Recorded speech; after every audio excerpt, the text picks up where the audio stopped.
We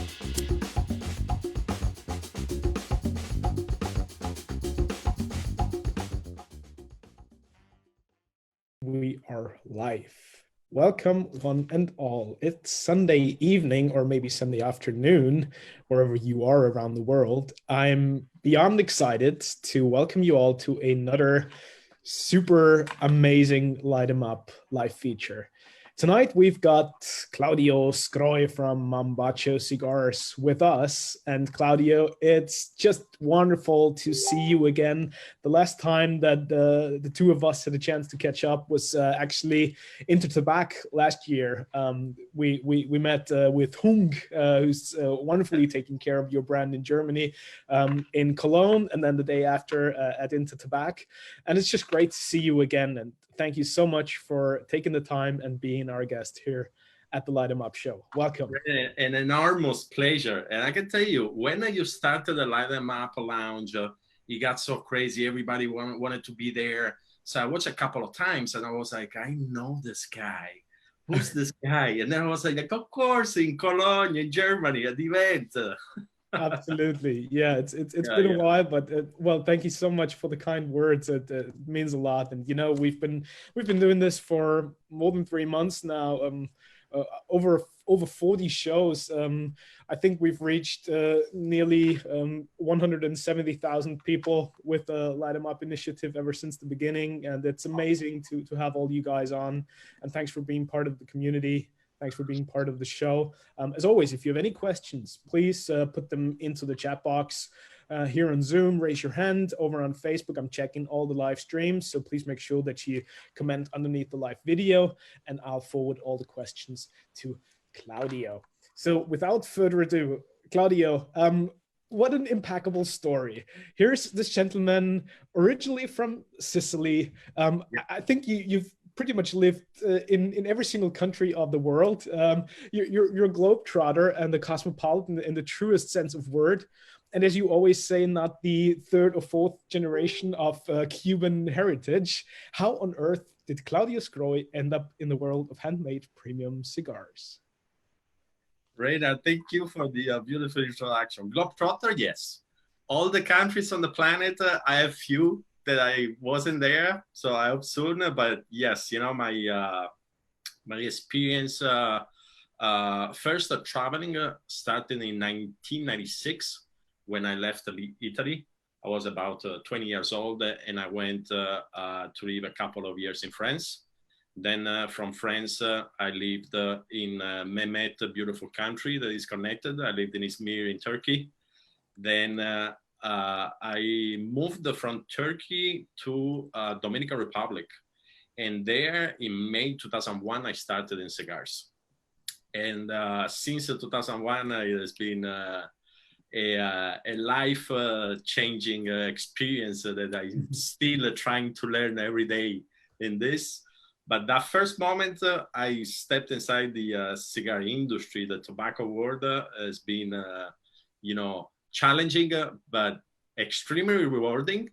And more than that, it's the discover that passion that I didn't know because I wasn't a cigar smoker.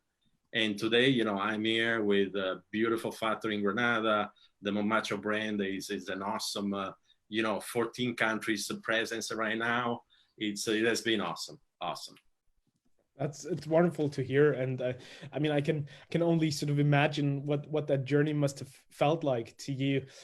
Now, since you mentioned that you were not a cigar smoker before you actually moved to the Dominican Republic, but there was a whole world of Claudio Sgroi before that. Obviously, you were a musician like myself. You played the guitar, right?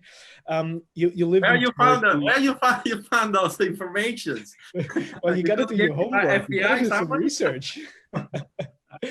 Yes. So, Claudio, tell me, how did all these inspirations sort of change the way you were thinking about entering the premium cigar industry? Now, once you were in there, you had all these artistic background and experience. You lived all over the world. How did you factor those things into making your own cigars and crafting Mombacho? I think one word that it could connect, you know, my musician life, then my teacher life, and now the cigar life, it's the word virtuoso. And I'll tell you why. When I was a musician, of course, you know, you start at 15, 14 years old with your rock band, you play a little bit of this and that, and then you start, you know, evolving. I started playing blues. Then when I was a little bit, you know, 18 and 19 years old, I started with the jazz. You know, I realized that I didn't have any virtuoso skill in my persona. At that time, I didn't study any music, any, you know, degree, nothing. So I reached that cap, but I've been always very fascinated by that word virtuoso, okay? So the word virtuoso, I started seeing that when I realized that I was speaking like 4 languages. You know, many people, they speak their language. If they are not exposed, they don't speak 4 languages. And I started saying, you know what, there is something virtuoso in myself. I could in the music, but maybe in communication through 4 languages, because I lived, you know, different countries. And I started, you know, believing that there were something virtuoso there, okay? But when I started smoking the first cigar, it wasn't that I could understand all the aromas, all those things.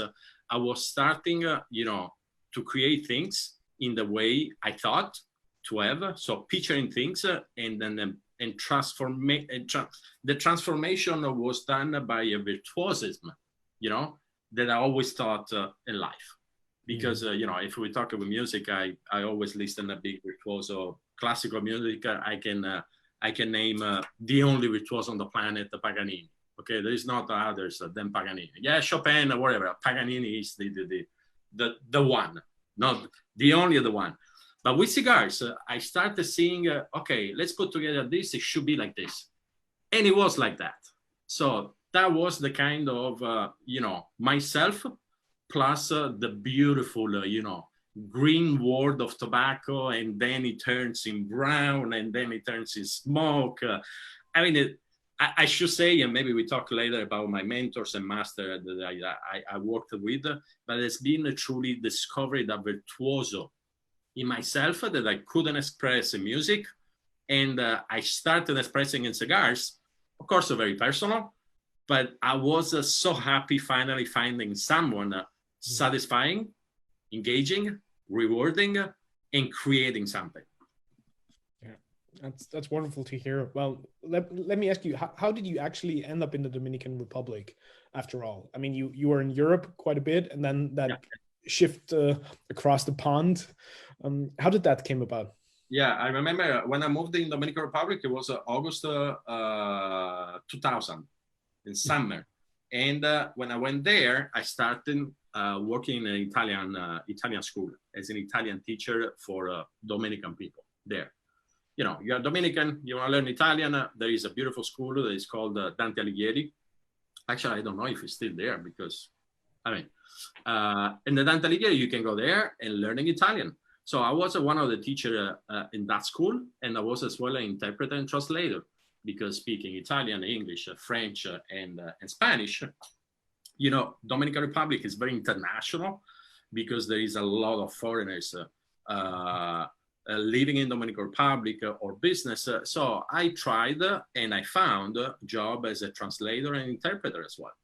So a day I received a call early May from a beautiful Dominican lady, Olga, and she asked to be an interpreter and translator for a week of conferences.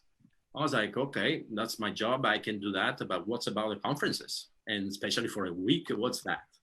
And she was like, no, it's cigar, tobacco, but you are there as a translator. I was like, oh, whoa, whoa. Okay, I can translate, but I'm not very familiar with the, you know, the dictionary and all the chemical things that I pictured in my mind saying a cigar. So it's something that I don't know. I'm pretty sure there's some word that I don't even know how to translate, right? She was like, no worries. You have to be just there translating. And it was the first group of Italian tobacconists that went to Dominican Republic to visit Davidoff. So I remember I show up, it was on May 11th, 2001. Show up 8:30 at the Hotel Odelpa in Santiago de los Caballeros. So this guy from Italy show up because it was the first, you know, welcoming meeting. And, Roy is connected, is pretty familiar with those trips. And I was the translator of the worldwide Davidoff ambassador at that time. And he made the first half-hour speech to welcome everybody in the DR. And then a gentleman from the Dominican Republic, pretty big, with this deep voice like this, with a cigar in the mouth, 8:30. I was like, whoa, who's this? Because if you want Davidoff for me was a perfume and cigarettes at that time, because I wasn't a cigar smoker. So I didn't know Davidoff from the cigar point of view, right? And Henky Kellner showed up, not the master blender of Davidoff, but the legend of tobacco these days, because he's more than only the master blender or behind Davidoff. And he started, oh, you are the translator. You just tell to the guys what I'm saying. I'm like, yeah, that's my job. He goes like, no. You say what I'm telling them, okay? You don't think. You just have to translate. I was like, what he means? I mean, I have a job. And then he started, the cigar is always your friend. And I was like, oh boy. After 30 seconds that I started listening to him, I said, I want to be like this guy. I don't know him. I don't know what he does. I want to be like him. And from that, man, this year it's 19 years I'm in cigars and tobacco because of him. That's amazing, right? Well, we'll have the journey continue. I know you didn't start with Mombacho then right away, obviously, because the brand came about in 2006, I think, right? Yes. What was the next move when you actually had that enlightening experience with Henky Kellner at Davidoff? First, the funny side of that, because of course, from Europe, we think we know all the aromas of the things, we are, elevated. So first dinner after that first, translation, and I was always sitting beside Henky, because everybody asking things, cigars, tobacco, Henky needed always like 20 hours a day, the interpreter.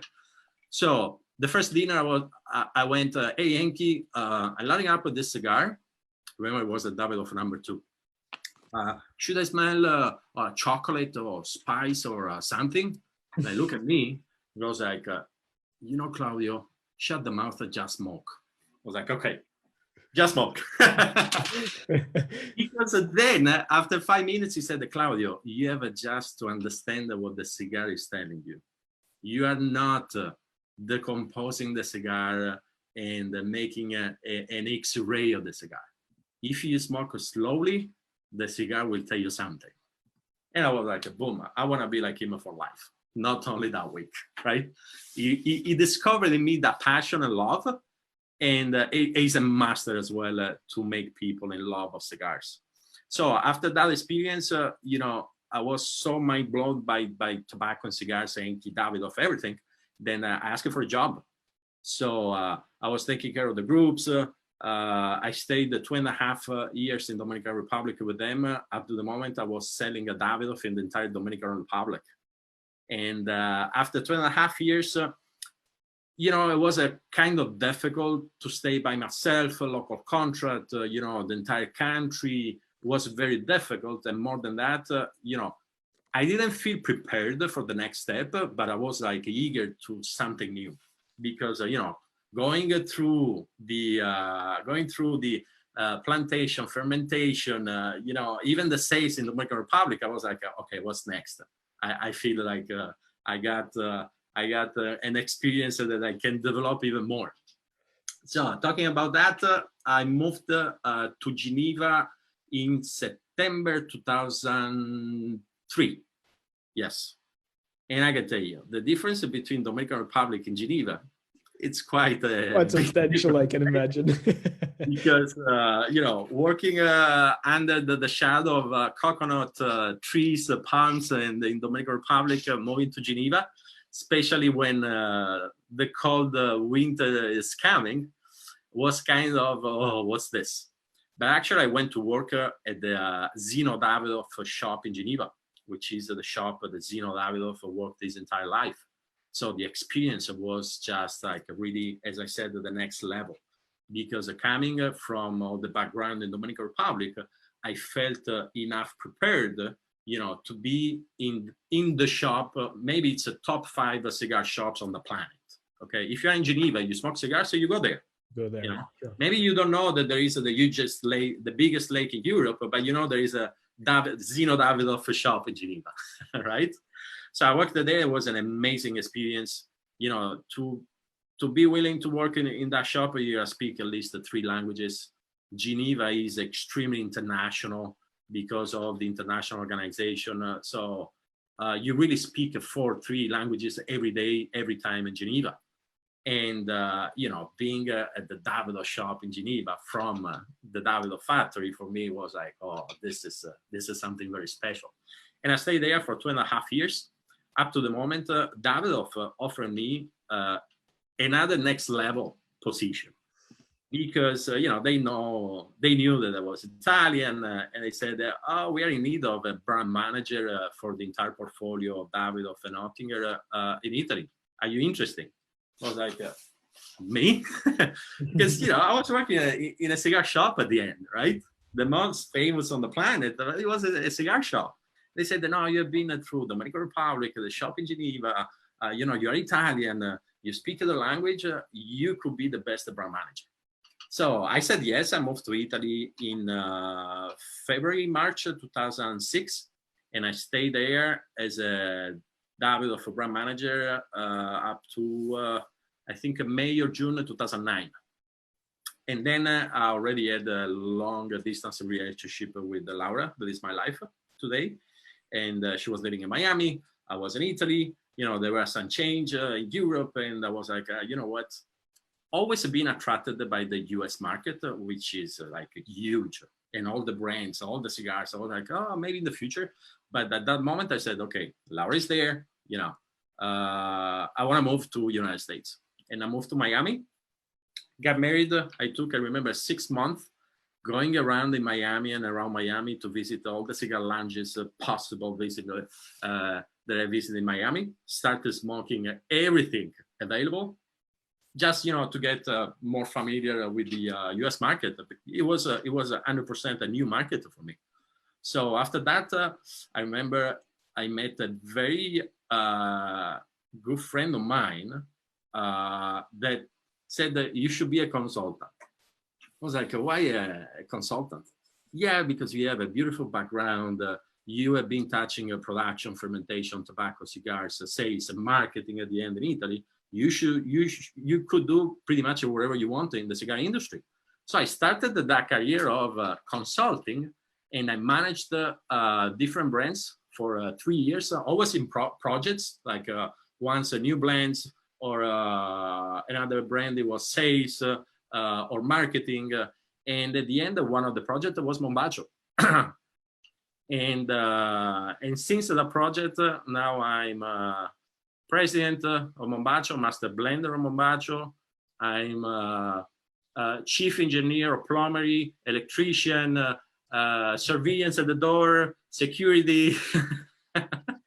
Claudio, would you say that having such vast experience and knowing the industry from all different angles would really what gave you the edge above the competition, or gave you like a different view and just all the tools that you needed in order to succeed with Mombacho? I think there are 2 main things. First of all, I worked really with the masters, truly masters. Okay, not someone that knows a lot, but mastering what they are doing. My master had been the global ambassador of Davidoff at that time, Reinhard, which is an old school gentleman. You know, in the last 15 years, I never met someone so classy like him. He taught me to talk about cigars. I remember, of course, Henky. If there is tobacco and cigars or something is coming, that curiosity that he gave me about cigars and tobacco, it's priceless. So I'm lucky. I remember the general manager of the Davidoff shop in Geneva. He taught me how to sell cigars. And then I remember Susie Luti, my boss when I was a brand manager in Italy. She taught me the international business of cigars. And, you know, these are people that they are mastering that. And I've been so lucky to work with them. But on the other side, so I don't know, crazy. Because remember, when I was 24 years old and selling cigars in Dominican Republic, my mama didn't know if I was in Santo Domingo, Dominican Republic. I was like, Mom, it's the same. I was by myself, without an health insurance, going around the country. If something was happening to me, maybe they will find me after a week, dead after a coconut tree. So I risked a lot, but that fear of the risk was always covered by the passion of cigars and tobacco. I never thought twice, should I move to Italy? I was like, no, let's go. Let's do this. So what were some of the first experiences then that you made when you met the guys from Mombacho? How did you sort of click? How was Mombacho different from the other experiences that you've had with premium tobacco and the cigar industry this far? I was already at the at those days, second half of 2011. I knew pretty much. No, I shouldn't say I knew the U.S. market, but I was familiar with the U.S. market, the brands, especially the other countries as well. Because remember, my first experience was Dominican Republic. And then when I started to be a consultant, I worked with brands made in Honduras and other brands made in Nicaragua. So I expanded that knowledge, of cigars and tobacco, not only of Dominican Republic, but the other countries. So when I started consulting Mombacho, the thing that clicked me into the Mombacho was vision, okay, and philosophy. Mm-hmm. And more than that, the uniqueness of the long-term vision that Cam and Marcus, the founder of Mombacho, had at that time, that is still there. I was already like, this is something so different that I saw so far that it started intriguing me, okay? So in the very beginning of the contract that we made for 3 months, that was my consultancy for them, it was a kind of, let's know each other. And at the end, when they called me back saying, the contract is over, I was like, man, I like so much what they are doing that I would love, to have another contract. Mm-hmm. Actually, Cam called me back saying, Claudio, the contract is over, but we would like to have you to jump in Mombacho as a partner now, not only as a consultant. It's like, the partner? I was like, yeah, you are the tobacco guy. Go for it. And then the big move, right? And then I remember one of my trip in January was with my wife in Nicaragua for the Mombacho anniversary, because every January we have our big anniversary, Mombacho anniversary celebration. And when we moved back to Miami, I said, Laura, let's go to Granada. She was like, oh, another trip right after this. I was like, no, let's go there to move there. Because, I was so involved already. And I said, if I'm the guy taking care of production, blending, tobaccos, everything, I cannot do that living in Miami. So in March 2012, we moved to Granada and we lived there 100% of the time, except when I was traveling for my job in Granada. So I lived, in my count of countries, even Nicaragua for 4.5 years. Granada is a very interesting city. How did you experience that city firsthand once you got there? I mean, with all the history behind it, and I can only imagine it must be mesmerizing and beautiful once you get there. The Zoom is beautiful because there is people from around the world, okay? But there is a lot of Europeans as well, or in other countries, and not Europe, old countries. Let's call it all countries, because even the United States is very old. But in Europe, we say we discovered the United States. The United States was already there, and they had 1,000 of years of history. Okay, but we claim that we discovered the United States. Look at Erica. Erica, she's maybe the most representative, United States from 1,000 of years of heritage. So when I stepped in Granada the first time, I had first of all the smell of history that you have when you walk through some very old city in Europe, okay? You can feel that history. Think that I didn't feel in many countries in the United States or Central America or the Caribbean that I already visited. And, then I discovered Granada was built in 1524, the first settlement of the Spanish in the continent. Everything is colonial, is originally colonial. I mean, the culture, the history was like, now it makes sense why Mombacho is in Granada. and it is not in Esteli where all the factories are. Would you say that it makes it a little harder for cigar manufacturing company to not be in Esteli or Jalapa or Condega, but really in Granada? Does it bring any logistical issues with it? No, it's not difficult. It's almost impossible. It's that easy because you're far away from the plantation, you're far away from your colleagues, from your tobacco growers, from your suppliers, from everybody, right? Mm-hmm. But if you want, Mombacho was built not because of the logistic, it was built around Granada and Nicaragua and the soul and spirit of Granada. So at the very end, it's a 2.5 hours drive. So the logistic, it's easy, right? Of course, it could be a little bit more convenient, but we want to stay in Granada because, maybe later we'll talk about Casa Favilli. We are rolling cigars in a place that is classified a monument in town, and it looks like a place where they were rolling cigars 250 years ago. Mm-hmm.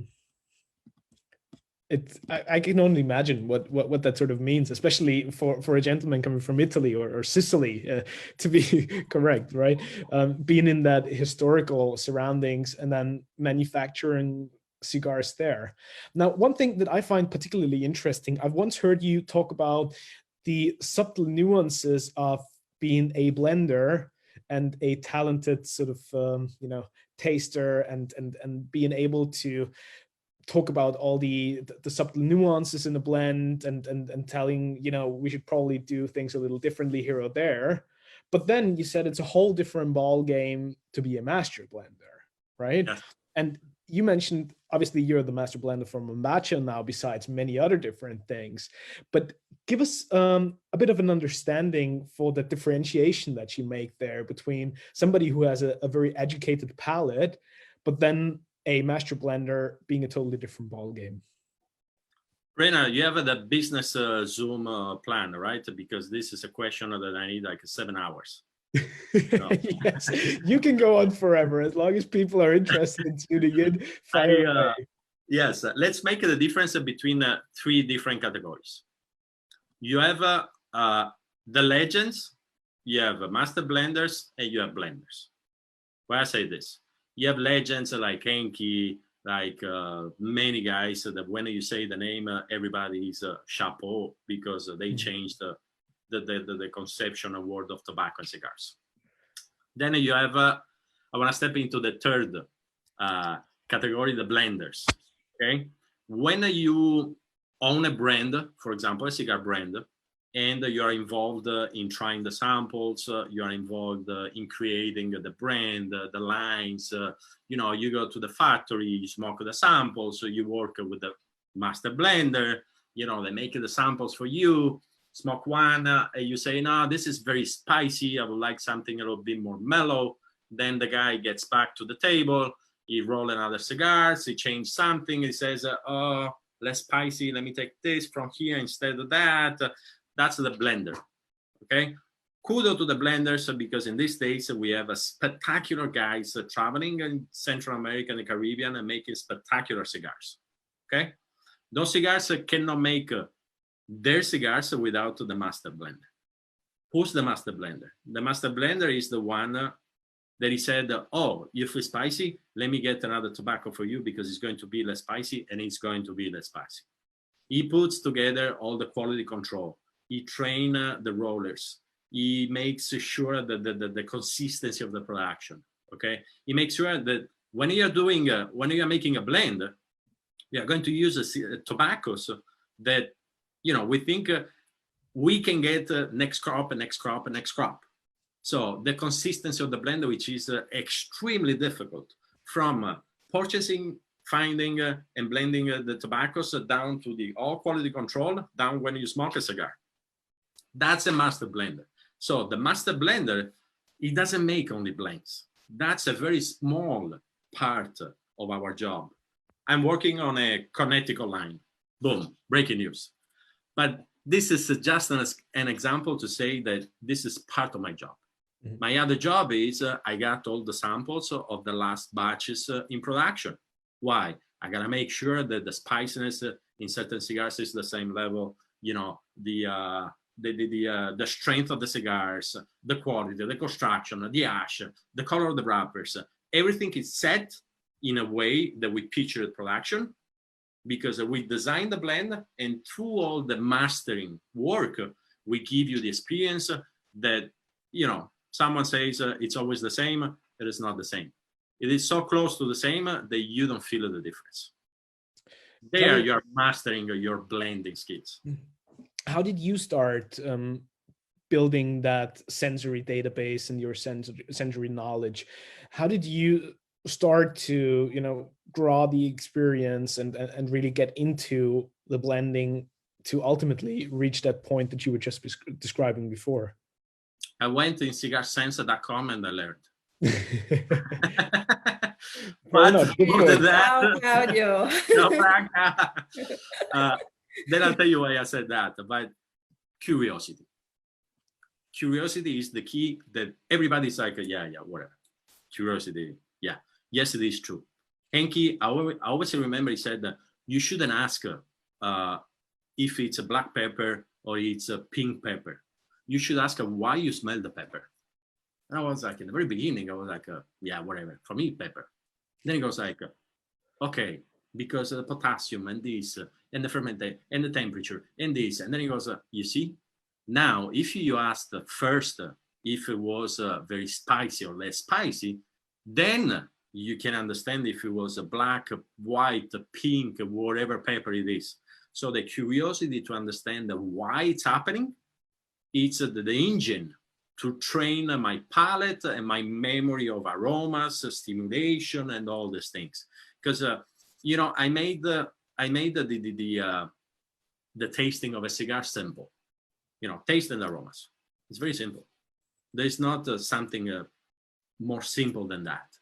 But the engine behind that, how your brain translates the stimulation, because taste is stimulation, okay? And the aromas, extremely complex.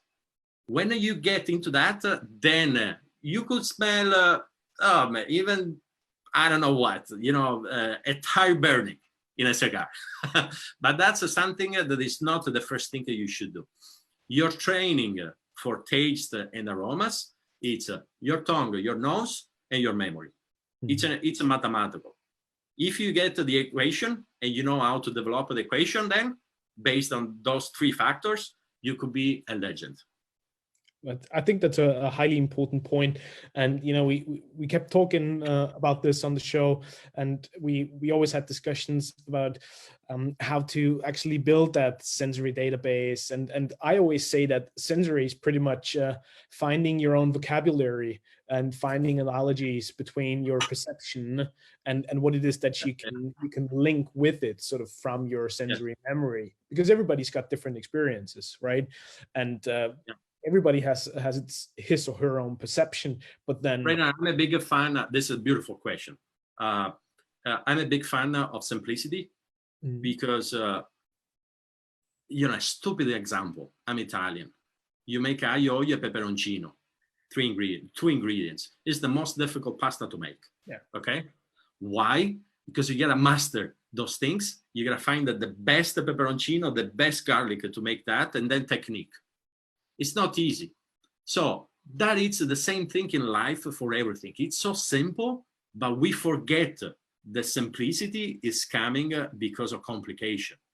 Because I can tell you, when you start, having your palate trained in certain way, then you realize things that you didn't realize before. And it's so simple that if you concentrate all in taste, it's a 60% of success on a blend. Not even the chocolate, pepper, smell, odor, or flavor. It's not even that. Because remember the translation of your brain, okay? You have three things. You have the eyes, you have your palate, and then you have your nose. These are the three things that you use. Don't complicate, okay? Don't talk like, I've been in a Zoom, Franca was there too with Italians, so they said, but the approach to a cigar is extremely important in the tasting. What do you mean the approach? The approach is like, I cut a light up, and then it's what? The eyes, because it's dark, it's not dark, and then this. this is a lot in your brain because it's your first experience with that cigar.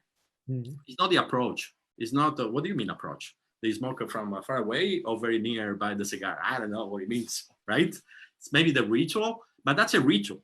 It's not a part of the tasting. The tasting, the smoke in your mouth, you smell through the nose, and then that equation, you gotta put it down in a result that it's your personal preference and experience that you had through that cigar. Now, just because we're sort of very specific here on some sensory aspects, I'm curious, how important would you say that the tactile element is in the overall perception then? Yes, beautiful. That's how I learned tobacco and cigars. Because you have, as I said, the first experience you get from a cigar, whatever cigar you're lighting, is here. So you have a stimulation, and your brain is translating that tactile stimulation because the pH in your tongue is going to change based on the pH of the smoke. So you have an irritation. The irritation is lighting up all the lights in your brain and all the alarms. Beep, beep, beep, beep, beep, beep, what's going on? And then your tongue, when you keep smoking, then you have those 4 tastes, or you have a 5th one, the umami. I mean, you have, let's call the taste of the cigar. Don't start talking here sweet, there bitter. Let's put it simple, okay? You have 4 tastes, maybe a 5th taste, but it's a 360-degree stimulation, because if you have you are missing 1 taste, it's 25% of that taste. Gotta be everywhere. In your tongue, your palate, in your gums, in the back, in the front. Then you retrohale a little bit if you want, or you can just smell like this, and then you go next level, or you go to the aromas. But for me, the taste and the first stimulation through the taste, it's the most important, because there you open the mind saying, oh, this is balanced, this is creamy. When it's creamy, you are like, oh, this is like pastry, like Danish pastry, right? But why? Because of the acidity of tobacco. But you shouldn't think about the chemical point of Mother Nature chemical point of view of sourness of tobacco. That's my job. My job is giving you that thing, wow, so good. There is a chemical explication of that so good, but that's our job. You know, your job should be always take your time, smoke slowly. That's the secret. We had a question over on Facebook from Mike Mazzaros, and I mean, you've sort of pretty much answered his question, because he was curious whether you enjoy cooking and what your favorite dish could be. And of course, the connection between cooking and tobacco blending. Look, there is a lot of things that are in common, because when we talk about tasting, you know, chefs, winemakers, master distillers, master brewers, master blenders, we work in the same way, okay? I rarely had a conversation about taste with a chef and we are not talking about the same thing. But, you know, I wasn't cooking. He was cooking. I was making a cigar, but we talk the same language because it's a universal language, because it's Mother Nature, you know? Those receptors of the taste, everybody has them. It's just a way to develop a little bit. Now, I love cooking. Why? Because, you know, my background, I'm salty and pepper and this and that, so I enjoy that. But more than that, the stimulation. So I try to get the most from all the ingredients I cook, but, you know, for my job, the tobaccos. And there is that technical point of view is just the vehicle to be virtuoso in blending, stimulation, and those things. What a wonderful point that you made there. And another thing that I'd love to ask you is, since you come from Sicily, I'm pretty sure you have some exciting and mesmerizing scent memories or some sensory memories from back then. Maybe that one particular dish that your mother or grandmother was cooking all the time. And then the move to Turkey, you lived in the Dominican Republic. What particular sensory memories do you carry with you still to this day, and how would they influence the way you work now? You know, I realized that when I was a translator interpreter, I realized I have a good memory, because when we are translating at the same time that someone is talking, you have one side you gotta retain what Justice said, you got in the middle you make the translation, and then on the other side you gotta say in another language. So I said, oh, wow, I have a good memory. The memory of the smells in my life has been one of the biggest things I can say today, helped a lot to develop, my skills. I remember when I was a little kid, 8 years old, in August, trees of fig, the fig, the fruit.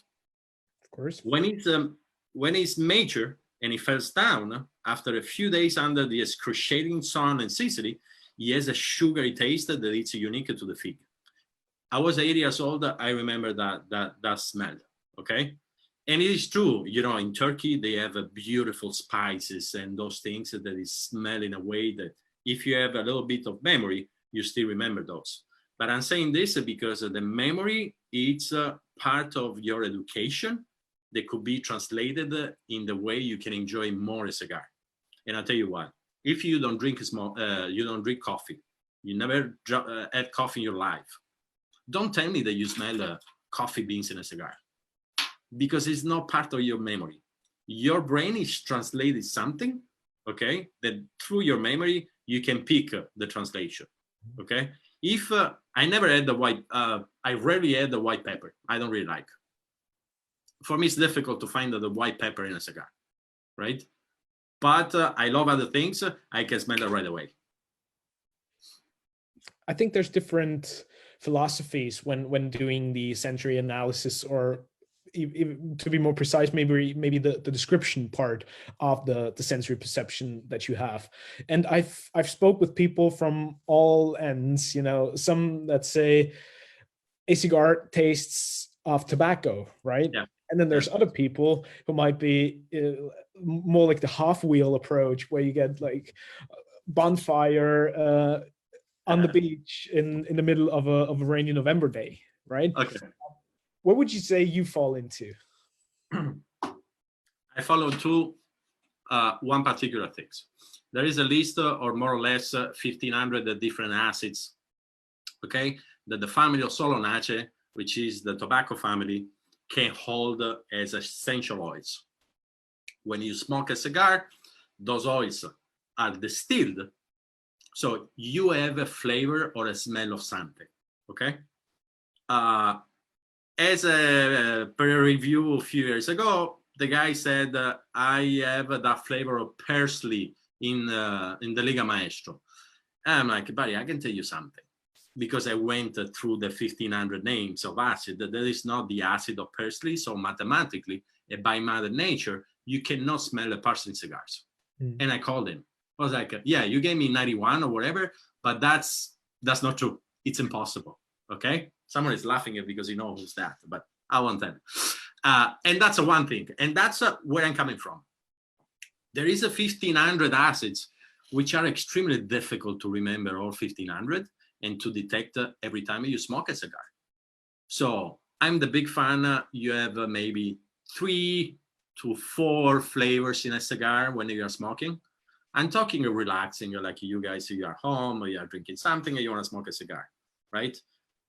Pepper, okay, pepper, because then there is maybe 50 different peppers.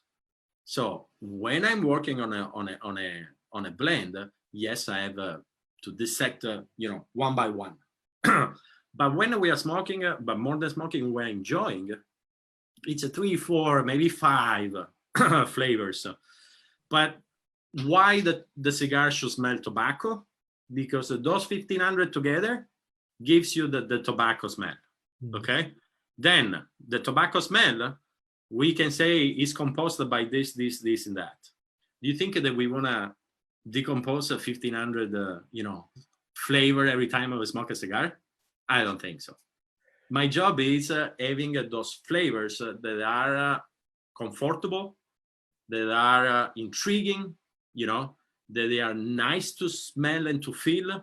Because I always say, okay, if it's cow shit, sorry, it's Sunday afternoon, we can say that, and it's cow, right? I don't know how happy I would be smelling cow. I say, oh, but this cow, it's a Longhorn from Texas or the Irish whatever cow. It's a cow, okay? So don't talk about that. I'm from that school. Now, since you have such a deep understanding of aroma and flavor, and especially the chemical aspects behind it, did you, before you actually started working as a blender and master blender, realize I need to have a proper understanding of all these elements? Or was it only through the process that you realized I really need to get some more information on that? That was through the process because of that why in the beginning. Because I was like, okay, this is smelling sugar. It is sugar cane. It's white sugar. It's melassa. It's honey. What kind of sugar it is? Because you know, you want to put yourself deeper and deeper in these things, because you have to understand what you are managing and what you're putting together. So that's why the technical background that I went deeper and studying and everything and training as well. But just because then at the end, the sweetness that you are going to feel in a cigar, it is not really 100% if it's a white sugar, sugar cane, melassa, it's sweetness. Mm-hmm. Okay. Then if there is a flavor, of course, you have to understand what kind of flavor. Because if it's like, you know, the sugar cane taste is a kind of burned sugar taste.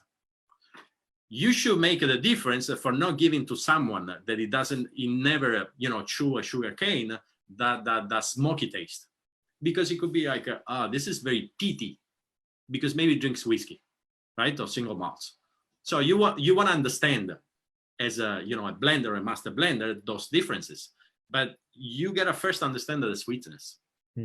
Why you feel sweet, where it's coming from, what level of sweetness, and then what kind of sweetness. What were some of the resources that you used in order to learn about all these details?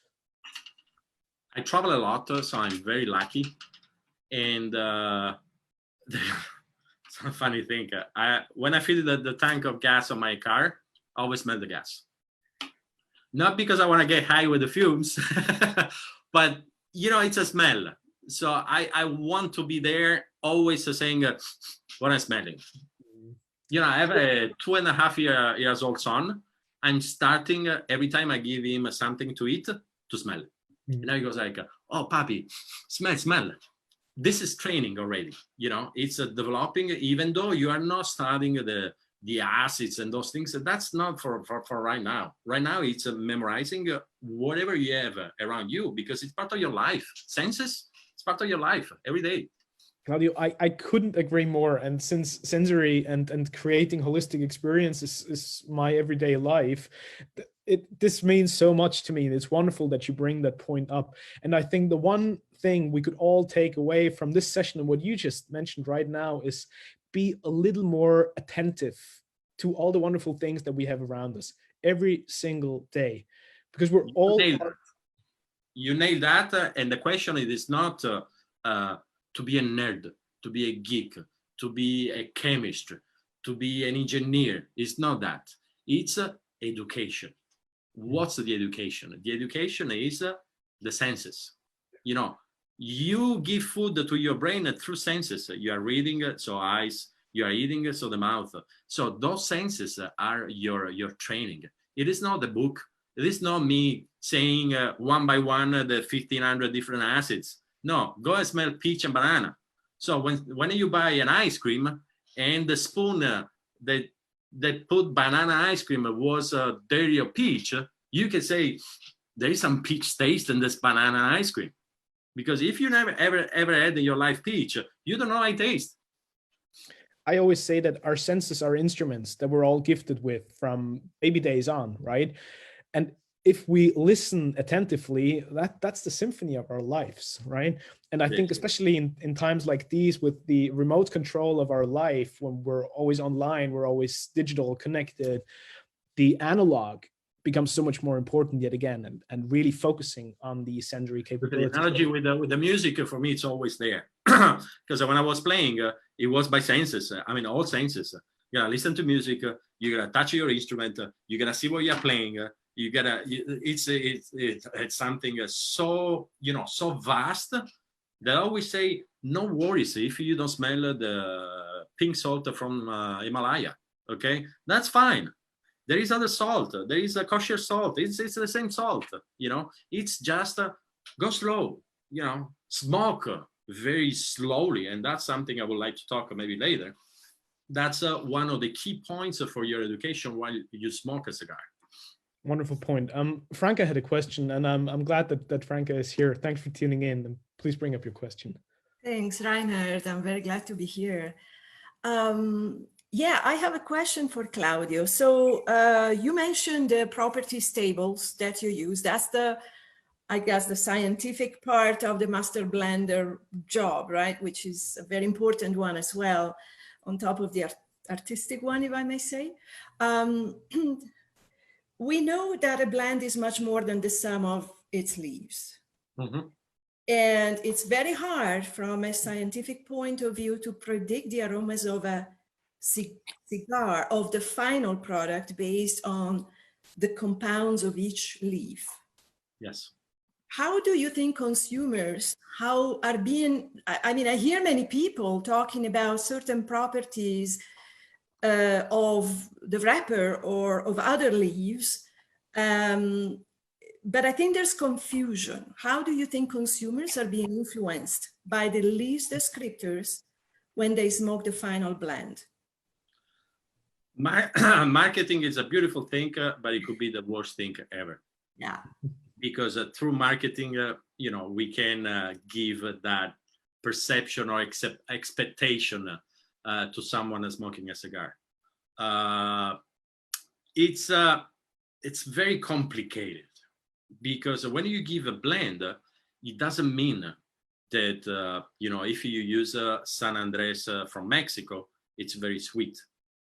And you know, and I prove that. For example, Tierra Volcan, the first line that we made at Mombacho, at that time there were still a conception of Nicaraguan cigars spicy and strong. You know, Tierra Volcan, it's a very medium cigar with honey, coffee bean taste, cocoa beans, chocolate, and all the sweet taste and spices.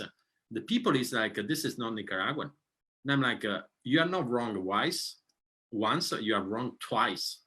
Because yes, it is from Nicaragua, okay? And more than that, it's 100% tobaccos from Nicaragua. So if you want to have a true Nicaraguan experience, you should smoke a puro, which is purely tobaccos from one country.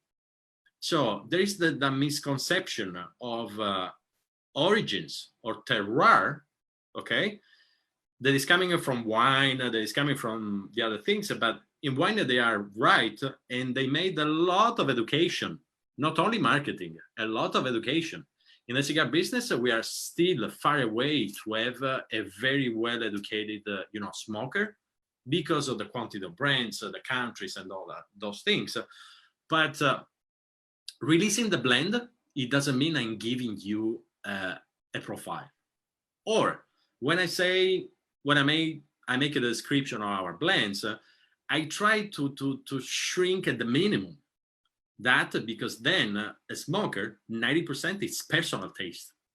So my job is to make technically a cigar that is fully enjoyable because of certain stimulation, okay? Avoiding mistakes, avoiding a taste, you know, error or mistake or flavor mistake. So then it's really up to you. But technically, he has a 360-degree stimulation. The four tastes, full of flavor, complexity, balance. My philosophy in blending, it's aroma, balance, persistency. No more than that. Why? Aromas, as I said, the cow and those things, man, put those nice, you know, flavor in a cigar. The balance, strength of aromas against the strength of the cigar. It's two different words. Everybody is confusing everything, okay? A cigar that is strong or strong flavor. No, because a strong flavor, it means if the coffee beans is very strong, you smell or just a little bit. Then that's the balance.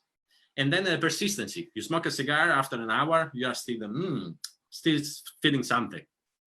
The three together makes a complexity, okay? That cigar that you smoke, and after a week, you are like, oh man, that Mombacho was so great. That's a nightmare to make. Because to make a cigar, it's 4 leaves and blowing smoke. That's extremely, easy. Everybody can make a cigar. But making aroma balance and persistency that giving you complexity, it's a nightmare. So there is that point of view from manufacturers or more, brand owners that want to impress, saying all the priming. Okay, Secco from Condega, Corte 3. That's fine. Corte 2, 3, it's the same. Okay, but it's okay. We know more. But for, I don't know, Andrews, right? He's sitting there laughing and smoking. He doesn't even want to know if it's the second or the third priming. He wants to know it's a good cigar. Give me a good cigar. I don't want to have that cigar that I want to brush my teeth, that I need to drink something because it dries my mouth. That's whatever. I hope I answered your question, and thank you, Franca. Beautiful question. Thanks, Claudio. Claudio, since you briefly mentioned the terroir aspect, and I know when you talk about that sweetness and about the unique characteristics, like Jalapa could give you a lot of that sweet perception. Yes. Do you think that terroir in cigars is an overused term, or what parts and which aspects would you? Reinhard, it's not enough used. Man, you get me intense there. It is not that it is overused or overrated. No, it's not enough used. And I tell you why. I gave this example in a Zoom a couple of days ago. I was in Amsterdam and I visited a beautiful shop and I said, can I have a Nicaraguan cigar? I didn't say Mombacho, Claudio, nothing. It was like, oh yeah, smoke this. And of course I know that brand. It's made in Nicaragua. And I was like, oh yeah, what's the blend? Mexican San Andres, Brazilian this, Paraguay, Colombia, Dominican Republic, and Honduras. I was like, there's not Nicaraguan tobacco there? I was like, yeah, it's made in Nicaragua. Ah, okay. I just bought it and I went away. Why? Because we didn't understand the terroir in cigars. Okay? We didn't understand. And I tell you why I get intense. Mombacho is the only brand in Nicaragua that we have 4 lines, 100% tobaccos from Nicaragua. Impossible to make. You know why? Because of the shortage of wrappers, but because we want to bring Nicaragua as a terroir. As I said, you want to have a Nicaraguan experience, you should smoke a puro. Name how many brands they have a Nicaraguan puro these days. Very few of those. Okay, they don't want to risk because the wrapper next year could be bad and those things. I'm okay with that, but I risk because I know the true meaning of terroir. And that's, I can tell you more, the cosecha line, that's tobaccos from each year, the same year crop, 100% tobaccos from Nicaragua. Everybody's like, oh, this is vintage reserva. Like, what it means vintage in wine. There is any wine expert here? No? Yes? Who's a wine expert, sommelier or something? Please, tell me what it means, vintage. Oh, Marcel Knobel, of course, certified sommelier. Marcel, bring the translation or word vintage in wine. The microphone, Marcel. Reinhard, sorry, but. So you have vintages in champagne. You have, well, that depends on the country. We have Reserva, Grand Reservas. That there is a clear understanding for Reservas and Grand Reservas, for, as an example, in Spain, right? So it's 12 years aged or 24 years aged. That's even different. Let's take example. Petrus 1975. Why there is a 1975 there? Because the grapes are for the 75, right? All the grapes. Because it was harvested then, yeah, right. There you go. Mombacho made Mehmet. Where is Mehmet? I don't see in the screen with all the faces. Is smoking a Cosecha 2012. That cigar is made with only tobaccos from Nicaragua and all the tobaccos from 2012. That's a vintage. It is not a limited edition because I made only 4,000, 5,000, because terroir, Reinhard. When you said the terroir, it's something that still we don't know how to handle that. I'm trying, and because I love wine, so, and food, so terroir, it's there. That's the meaning of terroir. And I can tell you, Nicaragua, it's a beautiful terroir, and I take Nicaragua as a friends for wine. When you are talking friends about wine, you have, of course, Bordeaux. Of course, you have Côte du Rhône. And of course, you have, for example, the La Loire. Okay? Let's call these three main, maybe the most famous. 3. I translate this in Nicaragua. Alapa, Condega, Esteli. Claudio, let me ask you this. What are the aspects and parts that for you make the overall sensation of terroir? Now, it's complex like wine because you have seeds, so you have grapes, you have different regions. It is the signature of the tobacco you use in production that gives you the terroir. Okay, I fully agree. What I just mean is, like, of course, you've got soil, you've got the climate, but would you also say, for example, that the people are part of the terroir of a specific origin? So the terroir, if we translate the name terroir, it's really the soil, because of the volcanic soil that we use, that we have in Nicaragua, and the red soil of Alapa, that's a unique on the planet. There is not another country that has such a variety of volcanic soils for tobacco, okay, that we are using, and that's a terroir. That's 1,000% the translation of terroir. Now, if you take those tobaccos from Nicaragua and you make a cigar in Dominican Republic, it doesn't taste the same. Because as you said, the people in the fields, the people in the factories, the rollers, the way we ferment, that's the if you want, the expanding the deepness of the word terroir to say Nicaragua is from this down to that because of the soils, because of the people, because of all those things. Perfect. Thank you. Ian had a question for quite a while. Ian, please bring that up. Hi, Claudio. Great to see you again. And hey, Jan, my pleasure. Man, this guy, Jan is a beauty. Always come to Nicaragua for the festival, Puro Sabor. Awesome. Thank you for your hospitality in January. It was awesome. Actually, a couple of questions, if I may. One, we saw Marcel on Friday, and I didn't realize that you worked with other people and not just with puros. Perhaps say a bit about working with other tobaccos from other countries. And secondly, congratulations on being the head of the Tobacco Chamber. And I just wondered, how is that working out, and what are the issues you've got to deal with this year? It must be quite a responsibility. Yeah, thank you so much, Jan. You were there when they named myself the president of the Nicaraguan Tobacco Chamber, which is an enormous honor because, you know, Mombacho is a small factory. It's pretty young. I'm maybe the last one that arrived in Nicaragua, and to be there representing, you know, legends like Padron, Oliva, all these big names of the Nicaraguan tobacco, my father, everybody, it's a huge honor. So for me, it's a huge responsibility, and you know, it's a lot of work, and I love that because you know, Nicaragua deserves to be the most prominent cigar country on the planet right now.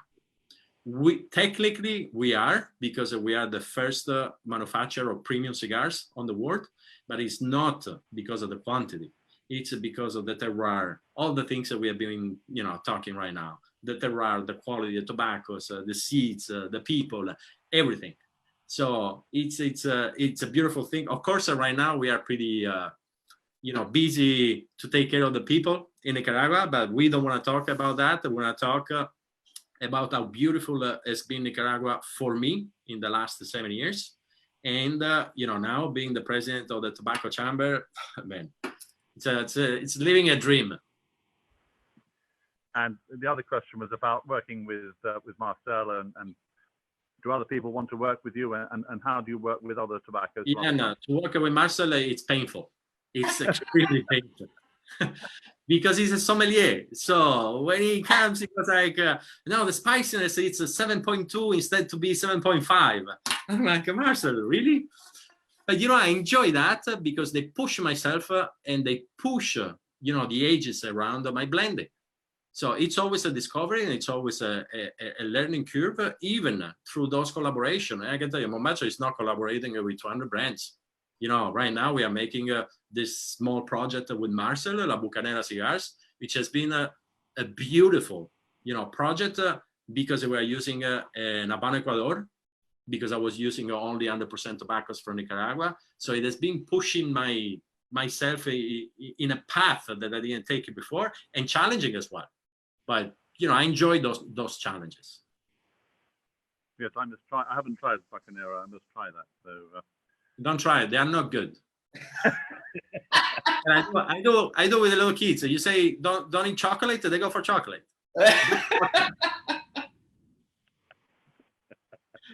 Thank you, Ian. Many thanks for your question, and Marcel, it's awesome to see you on the show again. Thanks for tuning in. Absolute pleasure. I so much enjoyed our session on Friday. It was me too. Thank you again. Claudio, sorry to interrupt. Can I just have a follow-up question to Claudio? Please do. So you were made the chairman of the Nicaraguan Tobacco. So were you the first foreigner or the first non-Nicaraguan to be chairman? For sure, I'm the first European to be president of the chamber, and maybe no, the youngest no, because Juan Ignacio 2 years ago is younger than me, and even Anielka is younger than me. But European, yes, the first one. Oh yeah, Forza Europa. Yeah. CP had a question. Welcome, my dear friend. Such a pleasure to see you on the show. Thank you very much. It's a pleasure. Thank you so much for doing this, Reinhard, and Claudio. It's great to see you again. I do have a question which relates to the terroir comments you've been making. I was just wondering, because we're talking about now, we've got regions in Nicaragua and as well in other South American countries or Central American countries. But in Nicaragua specifically, we have Condega, Jalapa, Esteli, and Ometepe. But how can we be more specific for the consumer? For example, if I take the example of Bordeaux wine, it has over 30 different terroirs. We've got Grave, Saint-Emilion, Pomerol, just as a couple of examples. How can we really zone in and talk about those different types of varieties of soil, climates, and topology? Yes. Thank you so much for that question, and awesome to see you. We've been together in Nicaragua recently, and that's really the same thing like wine, okay? If you want to take the regions as itself, I can say, Jalapa, pretty sweet tobaccos. Then you have Condega, tobaccos are a little bit spicier than Jalapa, not so sweet, but not very strong. And then you have the power of Esteli. Okay, that's maybe a main thing for everybody to understand more or less what to expect.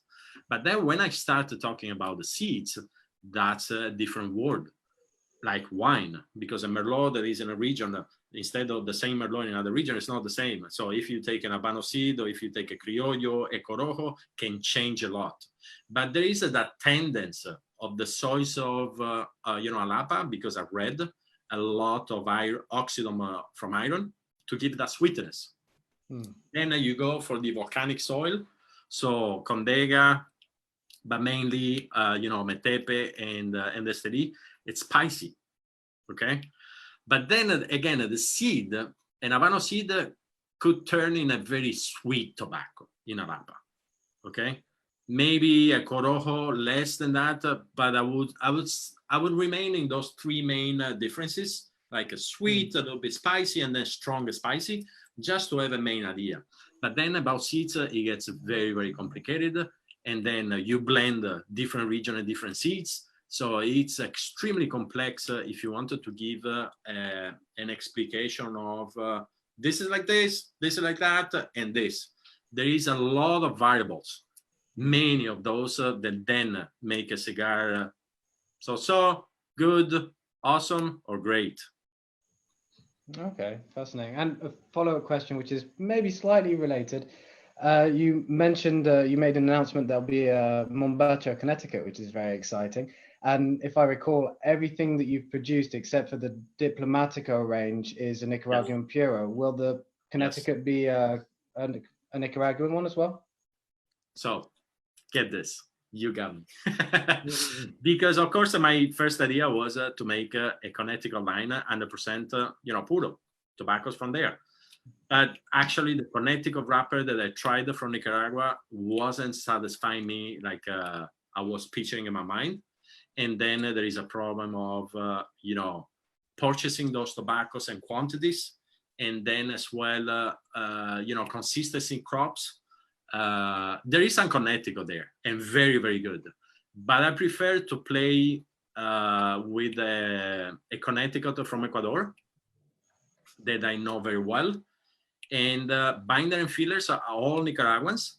So for me, if you want the concept of that Connecticut, that it was a mild flavor, extremely flavorful cigar, I could reach having that, very thin, mild, Connecticut from Ecuador, but having binder and fillers from Nicaragua.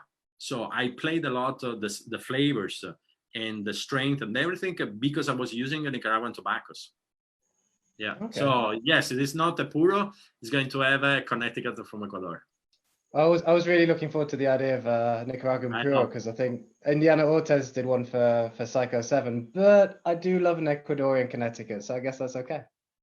But you know what? I still have a little bit of that Nicaraguan Connecticut, so maybe in the future I'm letting it rest that wrapper. So I don't know. Oh, that's exciting. Fantastic. Yeah. Thank you. Oh, thank you. It's a pleasure. My pleasure. Hey, Charles Philippe is awesome. He's a purely French guy that speaks with a wonderful British accent. Okay, so awesome. I cheated. I grew up in England. And CP, it's amazing to see you on the show. As always, you guys do such an amazing job over at Bespoke Unit. So big shout out to you and keep up the amazing work. Always a pleasure. Oh, thank you. I'm honored. Thank you very much. It's a pleasure to be here. Valerie, you're up next. You got a question.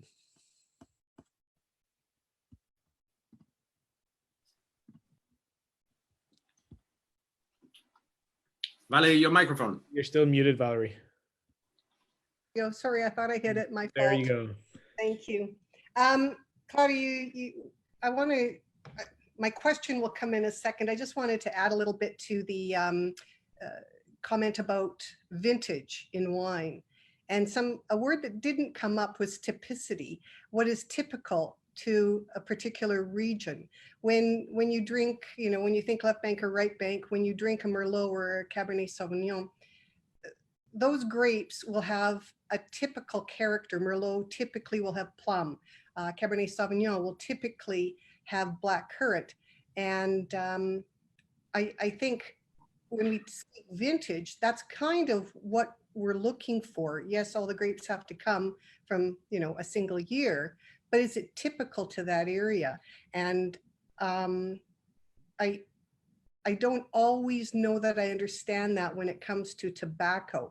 Now, my question is, and I think this is, I'm kind of going down a different track now.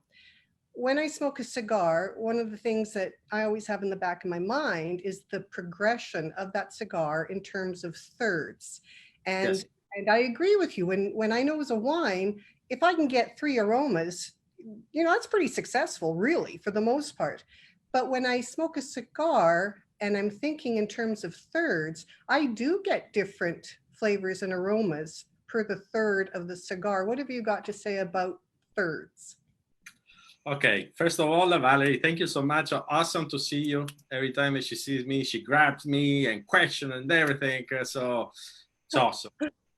The other thing about the vintage, maybe the problem to understand a true vintage in a cigar is coming from the fact that we abused that name for years. Everybody has a vintage, a reserve, a limited edition, a special reserve, a special here and there. But if you want mine, it's coming from the true meaning of the vintage name and wine. So expect to have that, meaning into a cigar. But that's not the problem.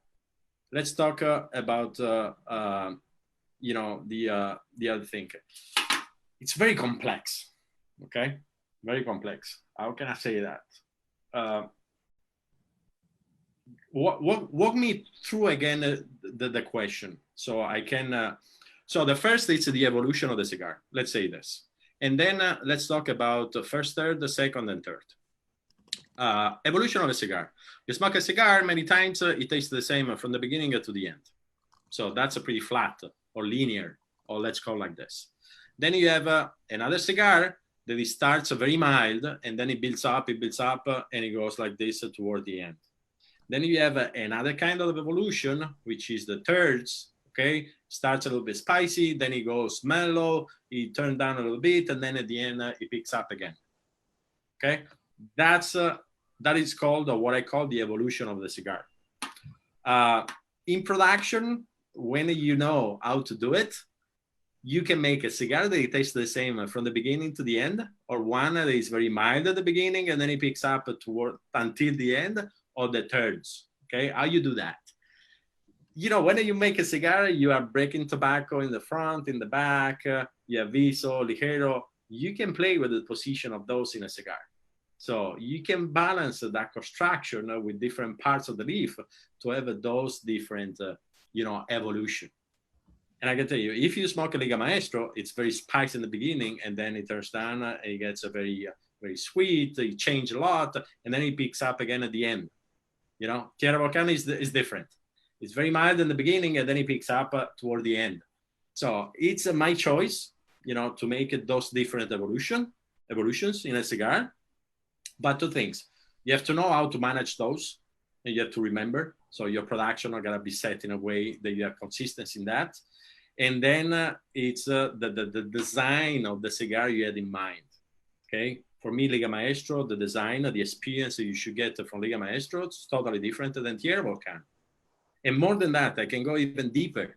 All our cigars are blended by the size, and there is a huge difference. If you smoke a Corto Tierra Volcán, it's a 4x50. It's completely different than the Fino 6x44. The Corto is stronger, it's spicier, it's 30 minutes. The Grande, which is a Toro 6.25x54, it's a 2-hour smoke. It's mellow, it's mild. Tobaccos are the same. The profile, if you want, the flavor profile is the same, but the experience for me should be different, because you have only 30 minutes or 40 minutes or 1 hour or 2 hours. So it is not the same. It gets very complex, but again, I will resume the evolution of the cigars in 3 different cigars. Flat, the same, which is fine. I'm not saying one is bad, the other better. No. It's a 3 different sides. Flat, then evolution, peak like this, and then the thirds. Hope he answered your question, Valerie. Thank you. My pleasure. Claudio, Ian had sort of a follow-up question on that. Is there a problem getting Moncheros to place tobacco precisely to give those changes and that evolution? Yes, it's a huge problem. I can tell you, my first problem at the factory is not using the machine to roll cigars. We in the industry, someone used the machines, manual machines. Okay, the Lieberman is called, I think. Mm-hmm. We call it bonchera in Nicaragua. So we roll cigars totally by hand. So we don't use those machines. The leaves one by one are inside the filler, and then rolled by hand, molds, and then the wrapper. So that was the main challenge, to have rollers that came from STD, from other factories, to adjust the way they roll without that machine. Without that machine, they go a lot slower, okay? But I can play more with the style of evolution, the position of the ligero, or the tip of the ligero, or the back of the viso, all those little things. Cool, thanks for clarifying. Benny, pleasure to see you on the call. You had a question regarding the Diplomatico cigar line. Welcome to the show. Claudio, I hate you. How are you doing, my brother? I'm missing you. You hate me. Well, I'm last trade show, when remember the time we still had trade shows? That was something, right? Last trade show, you gave me a cigar that you made for Diplomatico, for the rum. Yes. So what's the story behind this? And follow-up question would be, how do you blend a cigar for a specific drink? Yes. No. The idea came up after 1 year of collaboration with Diplomatico. year and a half. We started making a couple of events in the United States, in different cigar lounges, pairing cigars and Diplomatico rum. And then, we started to learn more and more about our companies and people and countries where we operate and we manufacture. And, we had many, many things in common, plus the vision of the company, the philosophy. It was beautiful to see how, a small company, Mombacho, is doing the same things of a brand like Diplomatico that is in 94 countries or 92 countries. So I was lucky enough to work with them. And then with Imar, our partner that brought, Manny, the US Diplomatico ambassador, we started talking like we should do something more than just a couple of cold events in cigar shops. So we should do something like seriously unique. And the idea of making a cigar paired with Diplomatico rum came up. And then we said, okay, but this is not a cigar that goes with rum. It's a cigar that it should be perfectly paired with Diplomatico. So for me, the challenge was really understanding all the aromas, the stimulation, the flavor of the rum, and how to pair in a cigar. So it was difficult because the first idea was I thought to have a pairing with similarity. The rum is sweet. Let's use a lot of Alapa tobaccos. So they are pretty sweet. They are going to be perfect together. And then when I started, those blends, I said, this is kind of boring because the sweet and sweet, there is not, mix and matching. There is not, symbiosis between them. So I went by contrast, which was the most difficult thing to do because contrast is something so different from the rum. So forget the sweetness. So I started to put spiciness, tobaccos that were giving it that spiciness that it was starting to complement the rum because the rum is sweet. And then I started, oh yes, this is starting to take, the next level pairing. Then the aromas, in the Diplomatico, there is some woodness, Diplomatico cigars, because I said that barrel for years, that rum sitting there. So we had all those flavors, if you want, completely different, but matching together because what the rum is giving is not giving the cigars and the opposite. So they are complementing by contrast.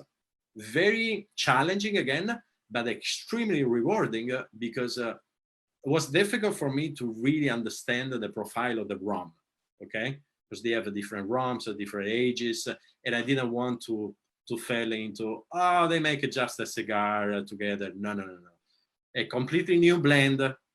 I used the Habano Ecuador, for example, a wrapper that is not from Nicaragua, because that stimulation in contrast with the rum, I found with the wrapper. And then the combination, building the 3 different sizes, drinking the different rums, it took like a month to have that perfect contrast pairing both to give you the entire stimulation. But more than that, we created the experience of pairing a Diplomatico with Mombacho cigars. Thank you. Now, for you to know, guys, with Benny, we see each other maybe 3 times a year. We don't talk between those times, but when we see each other, it's a big thing. Let's call like, right, Benny? You mean we drink a lot? That's what you, it's not much talking, it's a lot of drinking, actually. Benny, thanks for tuning in. Always great to see you on the show. I would love to bring in Reinhard, who's like one of the most outstanding members of the Light 'em Up family. Reinhard, such a pleasure to see you. Thank you. Always an honor, Reinhard. Hi, everyone. Hope you're doing well. Claudio, heard so much about you. An absolute pleasure to finally meet you. And wow, this has been very, very, very interesting. I love the talk. I love how humble and very easy and simple and blasé you are about the whole thing, while deep down inside the amount of knowledge that's coming out is overwhelming. My question is very simple yet very difficult. You mentioned about the 3 important aspects: the brain, the mouth, and the nose. You spoke about the evolution of the cigar. You spoke about how it's very easy to puff cigar, but the ability to remember that cigar is what's key. How does a person upgrade or improve his palate? Beautiful. How do you start tasting cigars better? A lot of things in life, you become better by doing them more. If you go to the gym and you have the technique, you will get the muscles you want. If you, even your mouth, your actual, how do you improve your capacity to taste tobacco? Boy, it is true. Very different, very difficult question. Right. I'm a little bit intimidating for the introduction first. So, and then when you said a very difficult question, it is a very difficult question. I had to oil you at the beginning. No. But you know, it is a beautiful question because, of course, we've been talking for 1 hour and 40 minutes. I'm talking about chemistry, Mother Nature, education, and this. How do I do that? Take my example. Smell the gas you put in your tank. Every time you are having some food, okay, smell that. It is starting to be automatic. Your brain is going to put in a little drawer of your brain that flavor or that smell in that experience. And the next time you are going to smoke the cigar, is there and it's going to bring it up. Okay. I have a very good friend of mine that, you know, for hobby, he makes bread, but unbelievable bread. The first thing I do, I break the bread and I smell the bread. That yeast that you smell of true bread, that's unique. This is how you start the training, memorizing those things. And then smoke cigars, because more, cigars you smoke, more education you get. Read a couple of bloggers and those things, okay? And then you're going to make your own cocktail, your shake. You're gonna buy a shake. That shake is made by smelling things, trying different things. Don't stock in one size, one country, one brand. Try many different cigars. Don't stay, for example, 6 months without smoking a cigar and then you smoke one. I'm not saying smoke like me. I'm not telling you how many cigars I smoke a day, but that's my job. Try to have that routine, to smoke cigars.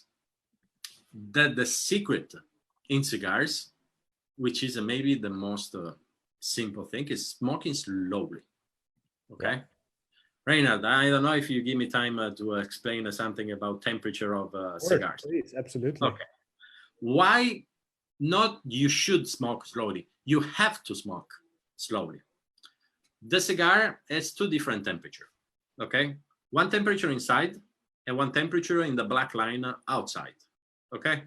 480, 490 Celsius inside, 240, 260 Celsius outside. Like in distillation, you boil a mash, then you go through a cold pipe, you extract the alcohol. The same thing you are doing here. The oils, which are polyphenols, alcohol, okay? But we call it oils in cigars. They are boiled by the high temperature in the middle and then extracted through the cold temperature or lower temperature outside, okay? There you are distilling the oils, and if it's a true premium complex cigar, you start, feeling those things. If you start puffing very fast, what happens? It happens that the temperature raises too much and you are burning those oils. You are not distilling the oils. The cigar starts to be bitter, very hot, burns your tongue. You have the minty things in your lips, but it's burning the oils. You don't feel any flavor because it's too hot. So the slower you smoke, and pay a little bit of attention. If you retrohale a little bit, that's fine. If you don't, sometimes just smell the smoke from the outside, okay? And then you start, it's magical because it starts by itself, okay? And you will start saying, oh, black pepper, chocolate. Again, don't think if the chocolate, Marcel here is Swiss, if it's a Swiss chocolate or Belgium chocolate of, Austrian chocolate, which is pretty awesome too. It's chocolate. That's, next level. The first training in education is trying, tasting, smelling, going around. Every time you have a dish in front of you, stick your nose on your plate. It's not, you know, something you should do in a restaurant, you know, to put your nose, but you can do it. You know, wine, the same thing. Before to drink the wine, stay 5 minutes like this. Because it is not the first smell, the first sniff. We are like, oh, dry fruits, raspberry, this, and as I said, the mature figs. Forget that. Not even sommeliers. They know how to do that. Stay 5 minutes there. You don't find anything, start drinking. Maybe next time. Don't get frustrated, or more than that, don't get that shadow from bloggers, reviewers. No. You are smoking the cigar, not them. They don't smoke it for you. You are smoking them. That makes a lot of sense. That makes a lot of sense. Thank you. Thank you so much. Thank you. I appreciate that. Hope to see you soon in person in one of my trips. Can't wait. Yeah. In Europe.